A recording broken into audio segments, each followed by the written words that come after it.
What's going on, everybody? Once again, it's T. Money Miller from GroundRuleRadio.com. Hopefully, you guys checked out my previous episodes in the last couple of days discussing Philadelphia Eagles topics, including the Philadelphia Eagles gauntlet, discussing who's going to stay and who's going to go, the next coach, how I feel about that decision, and what to do with the number 4 pick that the Eagles have in the 2013 NFL Draft. It's January 6, 2012. What is trending on Twitter? Hold it up a little bit. RG3. Some interesting playoff games. Just got to sit down and watch the Seattle Seahawks defeat the Washington Redskins 24-14 to move on in the playoffs. And of course, RG3 is trending because he's re-aggravated his knee injury, giving you the assumption here that Dr. James Andrews actually knows what he is talking about. This is a guy who felt uncomfortable with RG3 returning to the field. Mike Shanahan, the coach of the Washington Redskins, puts him in that place to be the starting quarterback on an injured knee, and he ends up re-aggravating it. Let's see what the medical terms are going to be on the knee injury. It looked pretty nasty. He did come back out like a warrior and a pure team player. Sat on the bench after the injury to watch the rest of the team's game, even in a loss. But RG3, it's great to see him in the NFL. It's a great player to have in the NFL. I can't wait to see his career continue on, and hopefully it's not that bad of an injury where he can continue on and be healthy going into the beginning of the 2013 NFL season. So hope for the best from RG3. I want to use this show to discuss conversations in the world of sports that I have on a daily basis and try to do it as often as possible. I'm going to talk about a conversation I had a few weeks ago. It was still the regular season. It was actually right around Christmas. It was December 23rd to be exact for you. Was at a family event speaking with a family member on a certain topic concerning the Rookie of the Year in the NFL. A lot of football topics. I'm hoping to get some baseball in the next couple of days, but we've got two conversations I've had in the last couple that was relevant today, and then one I had today as well. So on December 23rd, I had a discussion on the Rookie of the Year. To me, Robert Griffin III is the NFL's Rookie of the Year. Heck of a season, throwing the ball, passing the ball, doesn't turn the ball over too much, led his team to the playoffs. Can't go wrong there. Andrew Luck was also in that discussion. I, on Twitter, vented how I thought last week Alfred Morris was going to get lost in the shuffle. It's a guy, along with other running backs like Trent Richardson and Doug Martin. I'd like to see Alfred Morris more in that discussion because he was a big part of the Washington Redskins in 2012. But the name that is relevant right now, and the name that was discussed to me on December 23rd and kind of, it's RG3, I really can't see that being in that conversation, was Russell Wilson. And after the last few games that I've actually got to witness, including today's game, which the playoff game doesn't really matter in the Rookie of the Year voting process, but Russell Wilson has really shown me that he belongs in that conversation. Guy that can throw the ball, he can run the ball, he can block. He's a pure team player as well. There were the moments, the game against Green Bay, where he got that big play at the end that was marred in controversy. But Russell Wilson can play. And Pete Carroll has that team rolling. Russell Wilson deserves to be in that conversation. Threw for over 3,000 yards this year. Tied the rookie quarterback touchdown record with Peyton Manning for 26 touchdowns in the season. And threw 10 interceptions. Pretty decent numbers in my opinion. And a completion percentage over 60%. I think that's worthy of being in the conversation. I'm not going to sit here and say that I believe, for those matters, Russell Wilson deserves to be the Rookie of the Year. Russell Wilson, Robert Griffin III, and Andrew Luck, all rookie starting quarterbacks, took their teams to the playoffs in their first season, their rookie campaign. Major difference?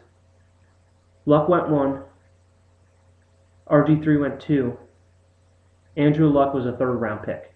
Russell Wilson was a third-round pick. That's the major difference. There's a lot more to it for the Seahawks getting in. Marshawn Lynch in the running game. A heck of a defense put out there. Pete Carroll, the head coach, put that team in a position to win. But Russell Wilson, with the stats, from the intensity and integrity that he showed in the playoff game today and the last few games heading into the playoffs, Russell Wilson is very deserving of being part of that conversation. However, Robert Griffin III deserves to be Rookie of the Year. And Andrew Luck can't be, you can't shrug your shoulders at Andrew Luck either. For 4,000 yards passing, he threw for 20 touchdowns, threw 18 interceptions. That's the major problem for for Andrew Luck. I think he actually threw 21 touchdowns this year, but 18 interceptions is the major problem for Andrew Luck. Making that argument against RG3 and even Russell Wilson at that point, does Russell Wilson jump over Andrew Luck because of that turnover, because of his 18 interceptions?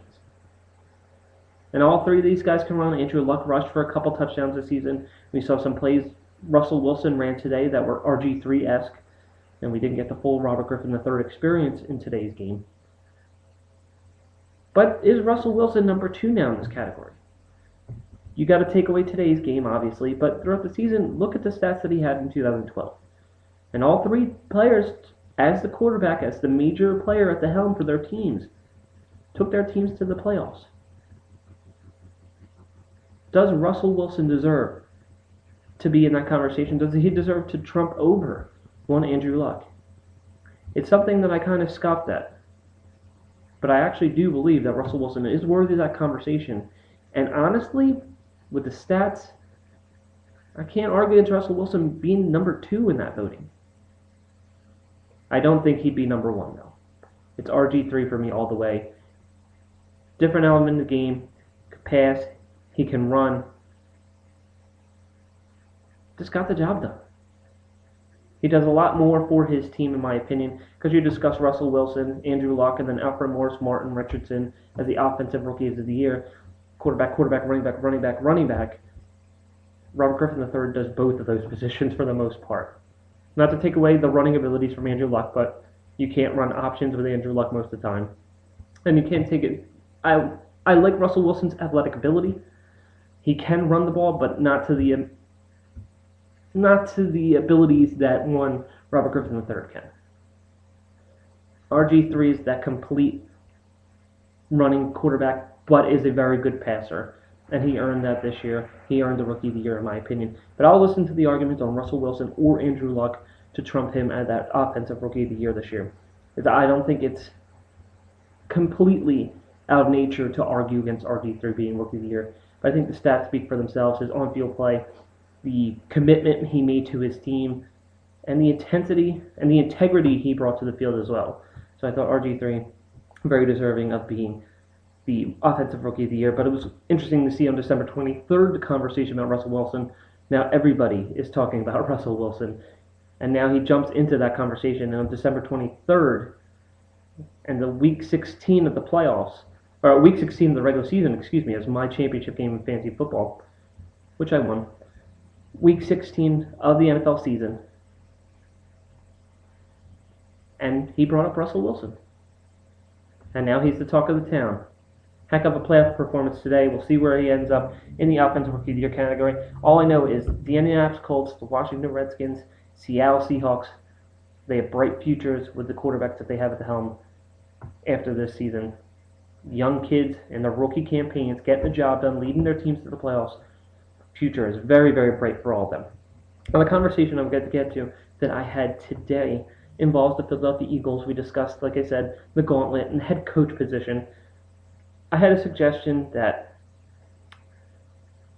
for an offensive coordinator for the position of the Philadelphia Eagles today on Twitter, and they suggested Norv Turner. I am not too sold on Norv Turner as a head coach, or B, when you're trying to change this system and kind of revamp it, and in my opinion, go in a different direction, I'm not sold on bringing Norv Turner in to be the offensive coordinator. Yes, he had success as an offensive coordinator in Dallas with Jimmy Johnson as the head coach, Troy Aikman at quarterback, Emmitt Smith at running back, and Michael Irvin at wide receiver. If there's one thing on the list that we don't have, it's a Michael Irvin. Yes, we can have the running game. Shady has been good. I talked about that on the last show where I thought that the running back position and the offensive line are the best positions currently going into the 2013 campaign for the Philadelphia Eagles. So we may have that running game, but we do not, by any means, by any shape or form, have a wide receiver the caliber of Michael Irvin. You do not have that big-time receiver that you can throw the ball to that can make those red zone catches, that can get those big first downs, your possession receiver. You don't have that guy. That's not Jackson. We were hoping to get something like that on Macklin, but you're not getting that. You do not have that big-time receiver. And when he's in as an offensive coordinator for North Turner with the Dallas Cowboys, when Michael Irvin's within the top 2 in receiving yards and targets, what are you going to do with our receivers? That's a big part of his game plan, is to throw to the big time receiver. And we don't have that. And then he goes to San Diego and has some success, like Andy Reid had some success in Philadelphia. He had LaDainian Tomlinson. He had Phillip Rivers. He had Antonio Gates. He had Vincent Jackson and couldn't get the job done.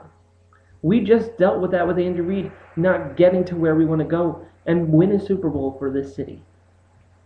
Nothing against Andy Reid as a head coach, nothing against Norv Turner as a head coach or an offensive coordinator, but it's time for a change in Philadelphia. And there may not be a better name on the market than Norv Turner as an offensive coordinator. But I'd rather go in a different direction than go here with a guy who has struggled in his last position year after year after year with talent. And bring him in here when we're trying to build and figure out what talent we actually have.